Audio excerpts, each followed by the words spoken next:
Good afternoon. Another day, another install for Nissan Navara 2021. Open na po natin mo. Ang inabil nila madam is para sa kanilang headlight.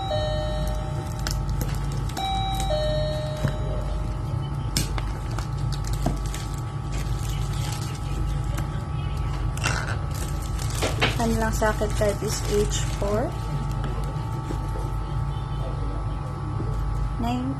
Yes. H4 yan, ma'am. Ito yung inabil nila.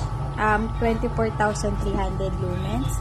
Quad chip na din po siya. And then, yung heatsink niya, the driver po is waterproof na po. So, wala po tayong magiging problema in case na mabasa po.